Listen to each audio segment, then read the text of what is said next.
The wind screamed across the mesa like a wounded animal. Snow came sideways, slicing through the darkness and bearing every trace of the trail. Under that endless white fury, a lone figure pushed forward. A woman wrapped in a torn wool blanket, her long black hair tangled with ice. Aiyana kept her head down, one arm around the smallest child pressed to her chest, the other gripping the hand of the boy walking beside her. Her breath came in harsh bursts, every exhale turning to frost before it vanished into the storm. The mountains didn't care who lived or died out here, and neither did the man who had left her to face them alone. Matthew Crowley's words still echoed in her head. "You'll figure it out, Aiyana. You always do." Then he rode off, taking the horse, the wagon, and the last of their supplies. 3 days ago, 3 days of walking through a world made of wind and ice, the children followed as best they could. Nathan, barely 10, trudged silently, his jaw clenched like his father's once had been. Lila stumbled beside him, clutching her mother's skirt. Little Ben whimpered with every step, his mittens stiff and frozen through. "Keep walking," Aiyana whispered, though her lips were cracked and bleeding. "We're close." She didn't know if it was true. She said it for them, and maybe for herself. Then, through the white blur, she saw it. A faint glow flickering between two tall pines, just a breath of light against the storm. Hope surged sharp and painful in her chest. "There," she rasped. "There, my babies." They stumbled toward it, snow swallowing their feet, the wind howling like some cruel ghost trying to drag them back. When they reached the porch, Aiyana's knees nearly buckled. The cabin loomed dark and solid against the storm, smoke curling weakly from its chimney. She raised her hand and knocked. Once, twice, 3 times, no answer. Her numb knuckles struck the door again, harder. "Please!" Her voice cracked, barely a whisper. "Please, someone!" For a moment only the storm replied. Then the latch turned with a slow, heavy sound. The door creaked open. A man stood there, framed by the glow of firelight, broad-shouldered, rough-bearded, coat dusted with snow. His eyes, gray and wary, took in the scene. A half-frozen woman in torn buckskin, 3 trembling children huddled behind her. He didn't speak at first. The silence between them stretched, filled only by the moan of the wind. Then his jaw tightened. "Get in," he said, his voice low, flat but not unkind. Aiyana didn't hesitate. She pushed the children inside, the warmth of the fire hitting them like a wave. She followed, stumbling over the threshold. The door shut behind them with a thud, sealing out the storm. For the first time in days, the world was quiet. The crackle of the fire filled the space, mingled with the faint scent of pine and smoke. Aiyana stood shaking, clutching her children close. She opened her mouth to thank him, but no words came out. The man, Jonas Hale, didn't ask who she was or why she'd come. He simply tossed a wool blanket toward her and nodded toward the hearth. "Warm 'em up," he said. "Then we'll talk." And in that moment, under the roof of a stranger, surrounded by firelight and silence, Aiyana realized she and her children had survived the worst of the storm, though she couldn't yet tell if they'd stepped into safety or into another kind of danger. The fire popped and hissed, sending sparks up the chimney like tiny golden spirits trying to flee the cold. The wind outside clawed at the walls, a lonely animal desperate to be let in. But in the cabin, the storm became only a sound, distant, powerless. Jonas Hale moved with the quiet precision of a man who'd lived too long alone. He ladled water from a black kettle and poured it into a tin cup, his rough hands steady despite the chill. "Here," he said, setting it near the woman. "Hot water. Best I can offer tonight." Aiyana reached out slowly, her fingers trembling as she wrapped them around the cup. Steam rose into her face, warm and sharp. The heat bit at her cracked lips, but she drank anyway. Beside her, the children huddled close to the hearth, their eyes half-lidded from exhaustion. Jonas studied them in silence. They didn't look like trouble, just half-frozen souls pulled from the teeth of winter. Still, old habits die hard. He'd seen too many people use pity as a disguise for deceit. He leaned against the table, arms crossed, watching. Aiyana could feel his gaze, though he didn't speak. The man's presence filled the small cabin, not with noise but with gravity. His eyes were the kind that had seen too much and trusted too little. "Thank you," she murmured finally, her voice raw and soft. Jonas gave a small grunt. "Ain't no thanks needed. Just seemed wrong leaving you out there." She nodded, lowering her eyes. The firelight flickered over her face. The high cheekbones, the faint red hue of windburn, the trace of old sorrow that even warmth couldn't hide. Jonas noticed the way her hands cradled the cup, careful, like it was something fragile. He turned away, stirring the fire with a poker. The smell of burning pine filled the room, sweet and smoky. "You from town?" he asked after a while. "No town," Aiyana replied. "We were traveling west. My husband—" Her voice caught, then faded. "He's gone." Jonas didn't press. He'd learned long ago that some stories weren't meant for strangers, not on the first night. "Storm's bad tonight," he said instead. "You and the little ones can stay till morning. Rhodes'll be buried till then anyway." Her shoulders loosened a fraction, though her eyes still carried the weariness of someone used to watching her back. "You're kind," she said softly. He shook his head. "Just human." Outside, the wind howled again, rattling the shutters. The children stirred, and Aiyana spread an old quilt Jonas had given her. She tucked them in close, whispering words in Apache, low and rhythmic, like a prayer carried from another world. Jonas sat at the table, pretending to read a worn ledger, though his eyes kept drifting toward the fire, toward her. The way she sat near the light reminded him of someone long gone, someone he used to dream about when the winters got too long. He looked away, jaw tightening. The hours passed slow. The storm kept roaring, but inside the cabin it was different. A pocket of stillness carved out of the wild. Jonas added another log to the fire and glanced over. Aiyana had fallen asleep sitting up, her head tilted toward the wall. The children curled against her sides like pups around their mother. Something in him softened then, a quiet ache that had nothing to do with loneliness and everything to do with memory. He stood, moved quietly across the floor, and pulled another blanket from the peg by the door. Without a word, he draped it over her shoulders. She didn't stir. Jonas returned to his chair and watched the flames lick the wood, painting the room in shades of amber and gold. Outside, the wind kept its vigil. But inside, for the first time in many years, Jonas Hale didn't mind the sound of another heart breathing beneath his roof. By dawn, the storm would ease. But that night, that long, silent night, two souls who had nearly frozen to death found a fragile kind of peace between the crackle of the fire and the whisper of the snow. When Aiyana opened her eyes, the storm had passed. The cabin was quiet, save for the soft crackle of the fire and the faint creak of old timbers settling against the cold. A pale, washed-out light seeped through the window, the kind that comes after a night of heavy snow when the whole world looks new and silent. The children were still asleep under the quilts. Nathan's arm was draped protectively over Lila, and little Ben's small hand clung to his mother's sleeve. Aiyana tucked the blankets tighter around them, her breath fogging the glass as she peered outside. Jonas was already at work. He stood on the porch, axe in hand, splitting logs with clean, practiced motions. Each swing landed with a solid thud, the rhythm steady as a heartbeat. His breath rose in the morning air, mingling with the thin curl of smoke from the chimney. Snow glittered across his shoulders and beard, but he didn't seem to notice. Aiyana watched for a long moment before stepping out, wrapping her shawl close. The cold bit at her cheeks, but the sight of him, strong, deliberate, unhurried, made her pause. "You don't have to do all that," she said softly. Jonas didn't look up. "Not doing it for you," he replied, his tone flat but not unfriendly. "Doing it for the stove. Stove don't care who's cold. It just needs wood to burn." Aiyana almost smiled. "Still," she said, kneeling to gather a few split pieces, "works lighter with two hands." Jonas gave her a quick glance, the faintest spark of amusement in his gray eyes. He didn't argue. They worked in quiet rhythm. The thump of the axe, the whisper of falling snow, the low whistle of wind between the pines. By the time the woodpile was restacked, her arms ached, but there was color in her cheeks again. Jonas leaned the axe against the wall and wiped his hands on his coat. "Coffee's still warm," he said, jerking his chin toward the door.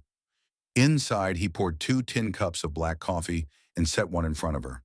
Ain't much, he said, but it'll wake you up.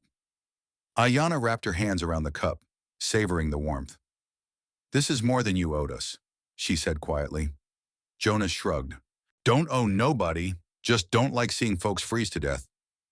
The way he said it told her he'd seen that happen before. She hesitated, then asked, You live here alone? Always have, he replied, though the words carried a weight that said otherwise. After a pause, he added, Folks used to call it the Hale place. Belonged to my parents. They're long gone now. Her eyes softened. War? He nodded once. Lost my brother in it. Then sickness took Ma and Pa after. Guess the land didn't want to be empty, so I stayed. Aiyana lowered her gaze. My husband left, she said, voice barely above a whisper. He said he'd come back with food and horses. Never did. Jonas didn't respond right away. He took a slow sip of coffee, staring into the fire. Some men, he said finally, are better at leaving than staying. The truth of it hung between them like smoke. Later, when the children woke, Jonas showed Nathan how to feed the horses and check the water trough. The boy was shy at first, but listened closely, his small frame mimicking the older man's careful movements. Lila helped Aiyana sweep the floor, while Ben, the youngest, wandered to the barn door, drawn by the soft nickering of the horses. Jonas turned just in time to see the little one crawl up onto a bale of hay and nod off, his head resting against the side of the mare. Jonas chuckled quietly, shaking his head. Guess we've got another ranch hand. Aiyana turned, startled, but when she saw the smile tugging at his lips, a real one, faint but there, something inside her eased. For the first time, she saw Jonas Hale not as a stranger who opened his door to the storm, but as a man still fighting his own kind of winter, the kind that lives inside a heart too long left alone. And maybe, she thought, warmth wasn't just in the fire. Sometimes it started with a laugh you didn't expect. The snow didn't let up for days. It came soft and steady now, drifting down like feathers from a tired sky. The world outside turned white and still, sealing the cabin in a silence that was almost peaceful. Jonas didn't seem to mind. He was a man built for winters. Quiet, deliberate, steady. Every morning he stepped into his boots, shrugged on his coat, and went about his chores as if nothing in the world had changed. Aiyana watched him sometimes from the doorway, his frame dark against the pale snow, his movements sure and calm. Nathan started to follow him. The boy was eager, small but determined, his breath puffing out in clouds as he trailed after Jonas through the snow to the barn. At first, Jonas said little, just handed him an axe and pointed to the woodpile. Watch your swing. Don't fight the wood. Let the weight of the axe do the work. Nathan nodded and copied the motion. His first few swings were clumsy, but he didn't give up. By the third day, he could split a log clean down the middle. Jonas didn't say it out loud, but the corner of his mouth twitched in approval. Inside, the cabin slowly came alive. Lila helped her mother knead dough, her small hands covered in flour. The smell of cornmeal bread filled the air, mixing with pine smoke in the faint scent of leather and snow. Ben, too young to help much, spent most of his time chasing the old barn cat or tumbling in the snow outside the door. His laughter echoed across the yard.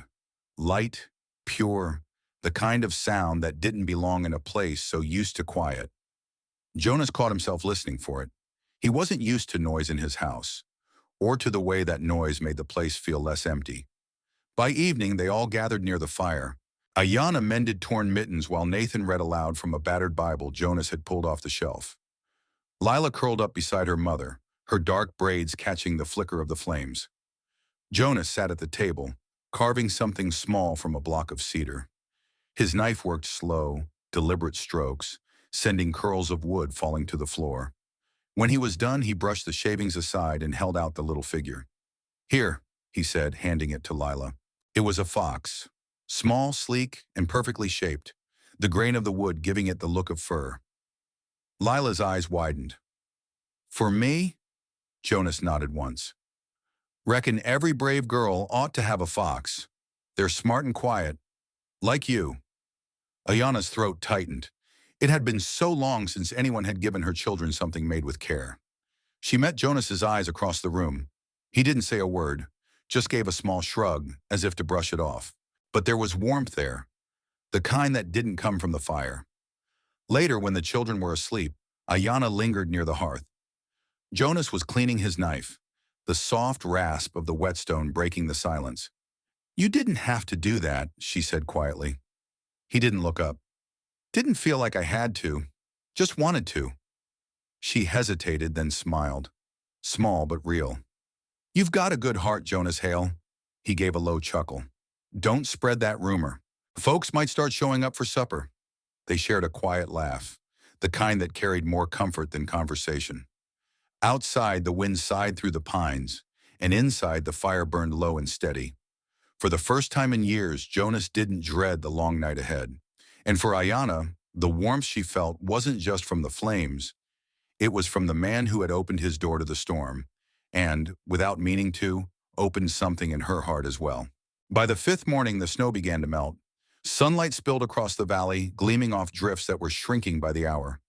The air smelled cleaner, freer, but not peaceful. Not for Aiyana. She stood outside the cabin, her shawl pulled tight, watching the horizon.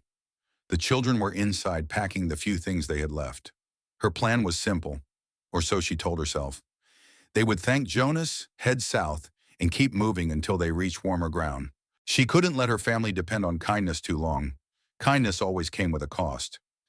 Jonas was fixing a fence rail by the paddock when he caught her glance. "You're leaving," he said, not asking, just knowing. Aiyana hesitated. "You've done more than enough for us. I won't burden you any longer." Jonas straightened, brushing snow from his gloves. "Ain't a burden," he said simply, "but you do what you think is best." Before she could answer, a sound cut through the cold air, the slow, deliberate rhythm of hooves. Jonas froze mid-step, turning his head toward the ridge. 3 riders emerged from the trees, their silhouettes sharp against the pale sky. The lead horseman rode with the easy arrogance of a man who'd never had to earn respect. His black coat flapped behind him, and the sun glinted off the polished revolver on his hip. Aiyana's breath hitched. She knew that posture, that cruel tilt of the chin. "Matthew," she whispered. Jonas felt her body tense beside him. He didn't need to ask who the man was. He could tell. The kind of man who thought the world owed him obedience. The riders slowed as they reached the yard. Matthew Crowley swung off his horse, boots crunching in the snow. His smile was slick, practiced. "Afternoon," he drawled, tipping his hat toward Jonas before letting his eyes settle on Aiyana. "You've been hard to find, darling." Aiyana stepped back, pulling her shawl tighter. "You left us to die." "Now, that's an awful thing to say," Matthew replied, feigning hurt. "A man makes mistakes, but I'm here to fix them. You and the children, you're coming home. It's the law." Jonas stepped forward, his shadow stretching long across the snow. "The law?" he said flatly. "You forfeited that right when you left them in a storm with nothing but a sack of flour." Matthew's smirk faltered, but only for a second. "And who are you, friend? The hired help? Or maybe you think you're the new man in her life?" Jonas didn't blink. "I'm the one standing between you and what you don't deserve." For a heartbeat, the air went still. Even the horses shifted uneasily, as if sensing what might come. Matthew chuckled, low and mean. "You've got some nerve, rancher, but I got papers. Sheriff Tate in Glen Rock knows I'm their rightful kin. I'll be back tomorrow, with the law behind me." He turned toward Aiyana, his tone dripping with false sweetness. "Pack your things, darling. Don't make it worse than it has to be." Then he swung back onto his horse and rode off, his men following. The pounding of hooves faded into the distance, but the dread they left behind hung heavy as the clouds rolling in from the west. Aiyana stood frozen, her face pale. "He'll take them," she whispered. "He has money and power. I can't fight that." Jonas said nothing at first. He looked toward the trail where the riders had vanished, his jaw set, eyes hard. Then he stepped closer, his hand resting firm on her shoulder. "You won't have to fight alone," he said quietly. "Tomorrow, you won't stand alone." Aiyana turned to him, tears glinting in her eyes. Not from fear this time, but from something deeper. For the first time since the storm, she believed him. Jonas looked out across his land, his fences, his horses, his home, and knew that when morning came, he'd defend more than just his property. The morning broke sharp and cold, sunlight cutting across the valley like a blade. Frost still clung to the rails of the fence, glimmering under a sky too clear to trust. Jonas was already outside when he heard the sound, the steady, arrogant rhythm of hooves on hard ground. He wiped his hands on his coat and looked toward the ridge. They were coming. 4 riders this time. Matthew Crowley rode up front, his black coat clean, his smile smug. Beside him sat Sheriff Tate, his badge catching the light like a threat. Behind them, 2 men with rifles watched the yard as if they already owned it. Jonas didn't move. He stood tall in front of the gate, hat low over his brow, boots planted firm in the frozen dirt. Behind him, the cabin door opened. Aiyana stepped out with the children close behind her. Her shawl fluttered in the wind, but her face was steady, proud. "Morning, Hale," Matthew called, reining in his horse. "Told you I'd be back." Jonas didn't bother replying. He watched the sheriff instead. Tate looked uneasy, his eyes darting between the 2 men like a coyote, sniffing out which way the fight would turn. Matthew dismounted slowly, dusting his gloves with exaggerated care. "You know, it didn't have to come to this," he said, "but I brought the law with me, just to make things official." He nodded to the sheriff, who pulled a folded paper from his coat and began to read in a shaky voice. "By order of the court in Glenrock, custody of—" "That's enough," Jonas cut in, his voice low but carrying through the yard like a gunshot. The sheriff froze. Matthew turned, smirking. "You interrupting the law now, rancher?" Jonas took a slow step forward. "No," he said evenly. "I'm just reminding you what law means out here. It ain't a piece of paper signed by a man who never saw what happened." Matthew's smirk faltered. Jonas went on. "You left them in a storm. You'd have let them freeze while you rode off with the last of their food. And now you think you can walk back and call yourself a father?" Matthew's jaw tightened. "They're mine. By blood." Jonas took another step closer, his boots crunching the frost. "Blood don't make a family," he said, voice steady and full. "Love does." For a moment no one spoke. The words hung in the cold air like smoke. Then behind the gate came a sound, the creak of wagon wheels. Jonas turned slightly and saw them, townsfolk from Glen Rock and the valley beyond, walking up the trail. Farmers, blacksmiths, the preacher, Mrs. Webb from the mercantile, people who had come because of Aiyana, because she'd helped them when their children were sick, shared food when the snow was thick. They gathered behind Jonas, their faces stern, their coats flapping in the wind. "She's one of us now," Mrs. Webb said. "You'll have to go through us first." Matthew's eyes darted between the growing crowd and the rifle still hanging untouched on Jonas's shoulder. His confidence cracked. "Sheriff," he snapped, "do your job." But Tate didn't move. His hand twitched toward his holster, then dropped. "Paper's no good," he muttered. "Not if nobody's willing to back it." Matthew's face twisted. "You'll regret this," he hissed. Jonas didn't blink. "Maybe," he said, "but not today." The wind picked up, tossing snow across the yard. Matthew looked around one last time, realized he'd already lost, and swung himself back into the saddle. "This isn't over," he spat.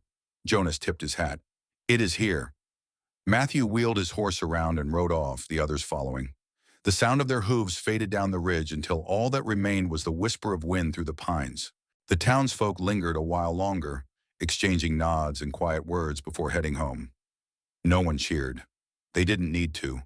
The silence itself felt like victory. Jonas turned toward Aiyana. She was standing in the doorway, one arm around Ben, the other resting against the post for balance. Their eyes met, his full of weariness, hers glimmering with something between relief and gratitude. "It's over," he said softly. She shook her head. "No, Jonas. It's just beginning." He looked back over the valley, sunlight spilling across the snow, and for the first time in a long time, he didn't feel like the land was his alone. Spring didn't come easy to the valley. Out here it crept slow, one thawed patch of earth at a time, one soft breeze after weeks of bitter wind. But when it finally arrived, the land seemed to breathe again. The hills shed their white coats. The creek behind the barn began to sing, and for the first time in a long while, laughter returned to the Hale Ranch. Aiyana stood near the fence, sleeves rolled up, hands deep in the soil. The garden had been nothing but frost and weeds a month ago, but now green shoots pushed stubbornly through the dirt. Beside her, Lila hummed a tune as she helped plant beans, her small fingers pressing the seeds with care. "Like this, Mama?" she asked. Aiyana smiled. "Just like that, little one. Gentle but firm. The earth listens if you treat it kindly." From the porch, Jonas watched them with quiet contentment. The once empty yard was now alive. Chickens scratching, horses flicking their tails, and a boy's laughter echoing through the air. Nathan sat atop the old chestnut mare, gripping the reins with both hands. Jonas walked beside him, one hand steady on the saddle. "Easy now," Jonas said, voice calm and measured. "Let her feel you. Don't pull so hard." Nathan nodded, brow furrowed in focus. The horse circled the corral in a slow trot, her hooves drumming a rhythm that felt almost like music. When Nathan finally guided her to a stop, Jonas gave a single nod. "Good work." The boy grinned, the kind of grin that only comes when you've done something you didn't think you could. "Thanks, Pa," he said without thinking. Jonas froze. The word hung in the air. Simple, small, but heavier than any he'd heard in years. He looked at Nathan, whose face had gone pale as if realizing what he'd said. Jonas's throat tightened. He reached out and placed a rough, calloused hand on the boy's shoulder. "Ain't heard that in a long while," he said softly. Nathan's eyes darted up. "I can stop calling you that if—" Jonas cut him off with a shake of his head. "No, son," he said, voice low. "You keep it. Feels right." Aiyana, watching from the porch, felt her eyes sting. The way Jonas held himself, this quiet, steady man who once only spoke in short answers, was different now. The walls around him had thinned, replaced by something gentler. Later that day, Ben ran across the yard, blowing on the wooden whistle Jonas had carved for him. The sound was high and bright, like a bird calling spring back from the edge of winter. The little boy laughed between breaths, the sound carrying through the open air. "Too loud!" "Hey," Jonas called with mock sternness, but there was a smile tugging at his lips. Inside the cabin, Aiyana kneaded dough, while Lila braided her hair beside the window. The smell of fresh bread and pine filled the room. Outside, the men's laughter mixed with the whistle and the low whinnies of the horses. When the sun began to set, they all sat together on the porch. The sky burned gold and violet over the mountains, and the air was warm enough that Aiyana didn't need her shawl. Nathan leaned against Jonas. Lila rested her head on her mother's lap, and Ben fell asleep in her arms. His small whistle still clutched tight in his hand.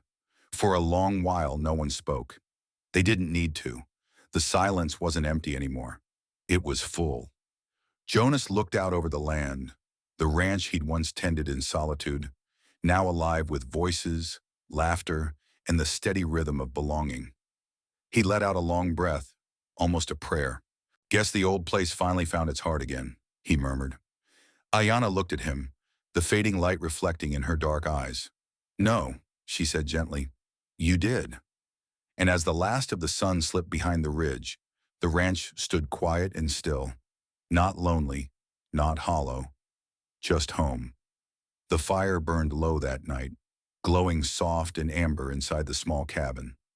Outside, the wind carried the scent of wet earth and wild sage. The quiet after months of snow and struggle. The children were asleep, the ranch silent except for the rhythmic crackle of wood and the faint chirp of crickets testing the new spring air. Aiyana sat by the hearth, her hair loose over her shoulders, the light tracing soft gold along her cheek.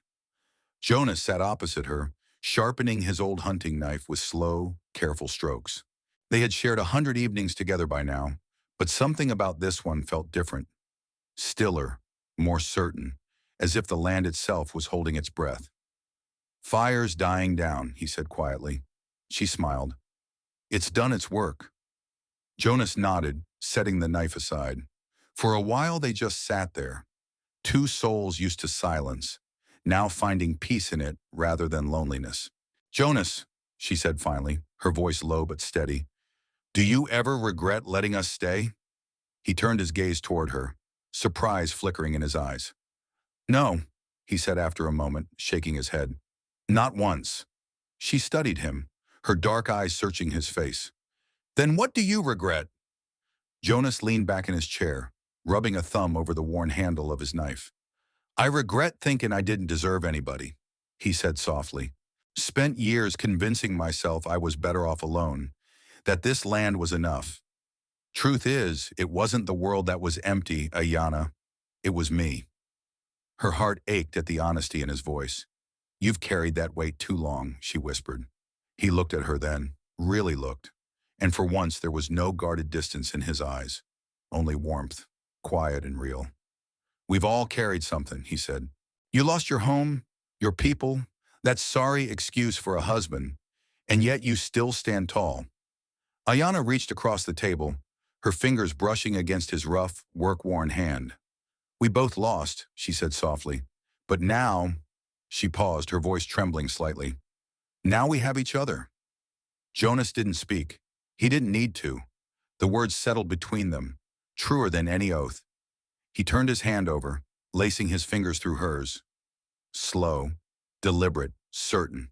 The firelight flickered across their joined hands, the glow softening the hard edges of years spent surviving instead of living. Aiyana's voice dropped to a whisper.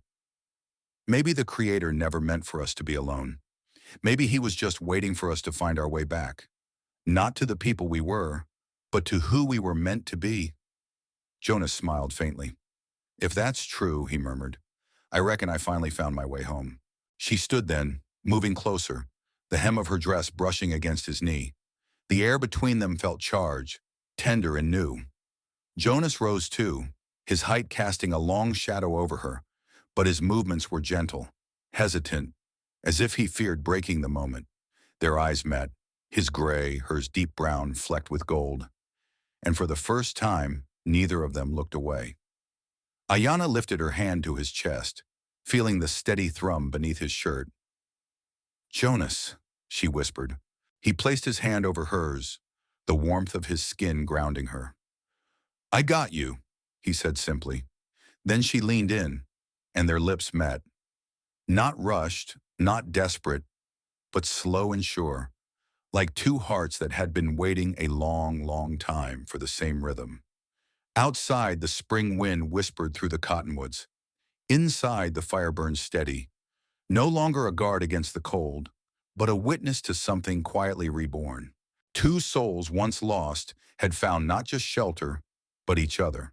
And for the first time in their lives, neither of them felt the need to run. Spring came full and generous, melting the last stubborn patches of snow from the foothills. The creek behind the barn ran high and clear again, its voice bright against the hush of the wide valley. New grass pushed through the mud, and the air smelled of sage and rain.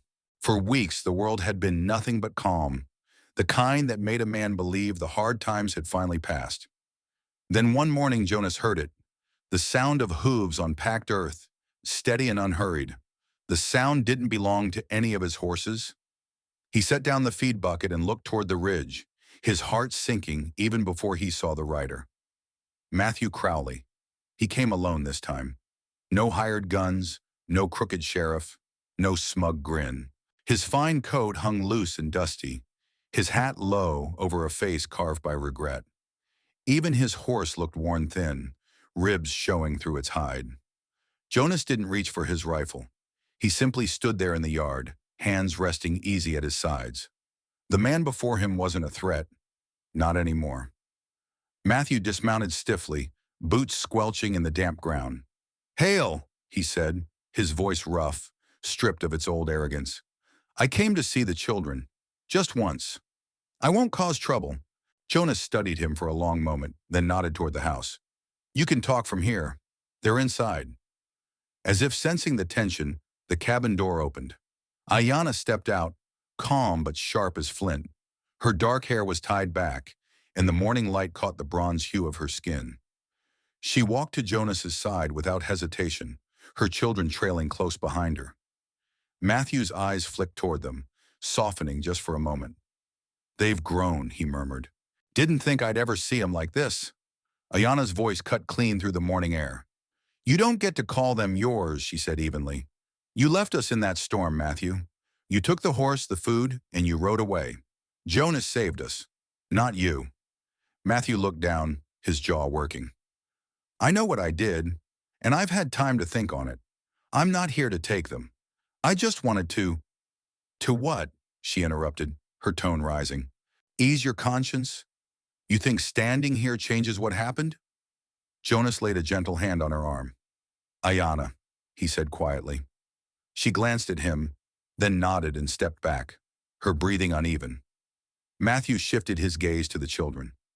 Nathan stood firm, shoulders squared the way Jonas had taught him. Lila clutched her mother's skirt, while Ben peeked from behind her leg, eyes wide and curious. Matthew swallowed hard. Nathan, he said softly, I just wanted to see you.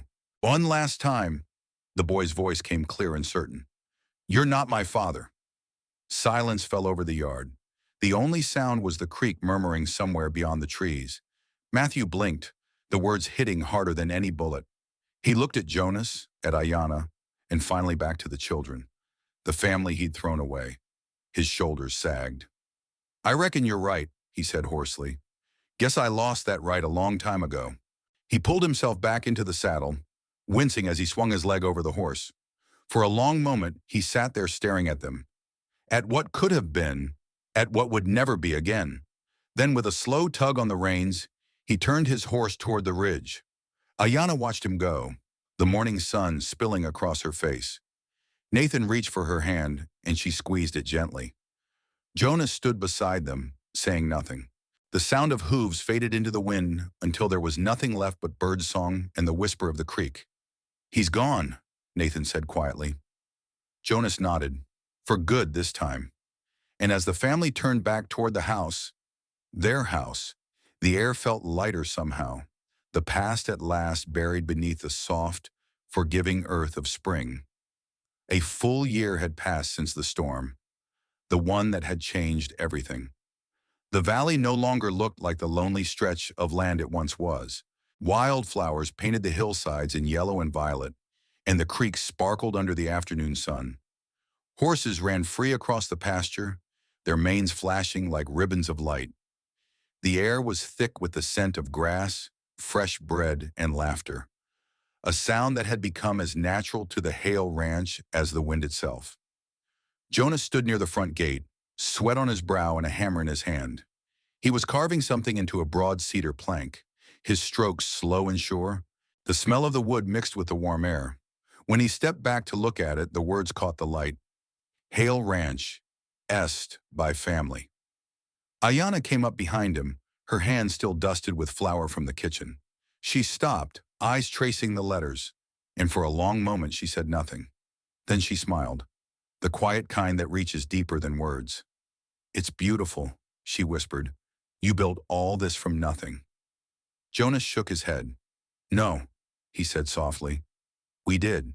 Her eyes glistened, the memory of that first winter flashing across her mind. The storm, the fear, the man who had opened his door to strangers. She reached out and touched the sign, her fingertips lingering over the word family. The sound of children's laughter broke through the moment. Out in the field, Nathan was racing Lila and Ben, all of them shouting and chasing one of the horses that had decided to join their game. The mare's tail whipped through the air as the kids ran barefoot through the grass. Jonas chuckled under his breath. They'll wear that horse out before sundown.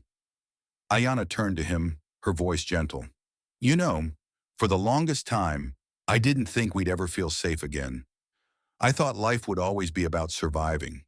He looked at her, the afternoon sun catching the lines around his eyes. The kind carved not by age but by years of solitude and endurance. She went on, her words soft but sure. But we're not just surviving anymore, Jonas. We're living, truly living. Jonas's chest tightened with something warm and heavy. The kind of peace a man doesn't dare hope for until it's standing right in front of him. He stepped closer, wrapping his arm around her shoulders. Yeah, he said quietly, pressing his forehead to hers. And this time, we live together. The wind shifted, carrying the sounds of the ranch.